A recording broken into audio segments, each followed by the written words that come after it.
Hello everyone. Once again welcome back to our channel ভোজন রসিকের ঠিকানা। আজকে চলে এসেছি পুরোপুরি পিওর একটা বেঙ্গলি রেসিপি নিয়ে, কচু শাক চিংড়ি মাছ দিয়ে। চলুন তবে শুরু করা যাক।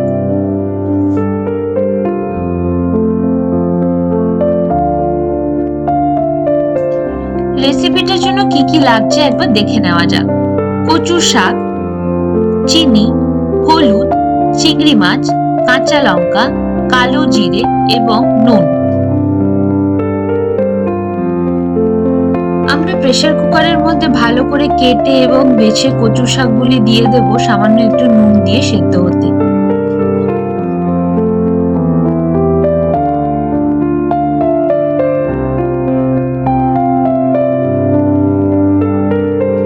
কড়াইতে আমরা নিয়ে নিয়েছি সর্ষের তেল এবং তার মধ্যে আমরা কাঁচা লঙ্কা এবং কালো জিরে ফোড়ন দিয়ে নেব।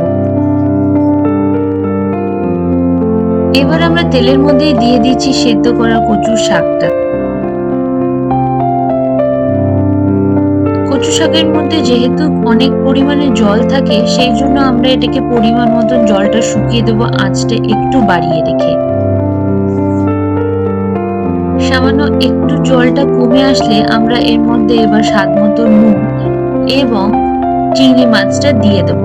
চিংড়ি মাছটা এই পরিস্থিতিতে দেওয়া হচ্ছে তার কারণ যাতে চিংড়ি মাছের স্বাদটা ভালোভাবে কচু শাকের মধ্যে ঢুকে যায়। সাথে দিচ্ছি পরিমাণ মতন হলুদ। আগে থেকে যেহেতু আমরা কচু শাকটাকে সেদ্ধ করে নিয়েছি, সেই জন্য এটা অলরেডি হাফ রান্না হয়ে রয়েছে। তো আমরা জলটাকে পরিমাণ মতন শুকিয়ে নেব এবং দেখবো চিংড়ি মাছটা ভালোভাবে সেদ্ধ হয়েছে নাকি। এবার আমরা এর মধ্যে দিয়ে দিচ্ছি কাঁচা লঙ্কা, অবশ্যই পরিমাণ মতন, আপনারা চাইলে বেশি দিতে পারেন। আমি এখানে দুটো কাঁচা লঙ্কা চিড়ে দিচ্ছি। দেখতেই পাচ্ছেন এখানে শাকের কালারটা কতটা চেঞ্জ হয়ে গেছে। আমরা এই পরিস্থিতিতে এটাকে নামিয়ে নিতে পারি। আপনারা চাইলে এটাকে আরেকটু শুকনো করে নিতে পারেন। নামানোর আগে সামান্য একটু আমরা স্বাদের জন্য উপর থেকে একটু চিনি ছড়িয়ে দেব। চিনিটা ভালো মতন গলে গেলেই এটাকে আপনারা নামিয়ে নিতে পারেন। আজকে আপনাদের এই রেসিপিটা কেমন লাগলো অবশ্যই আমাদের লিখে জানাতে ভুলবেন না। এটা কিন্তু পুরোপুরি একটা পিওর বেঙ্গলি রেসিপি।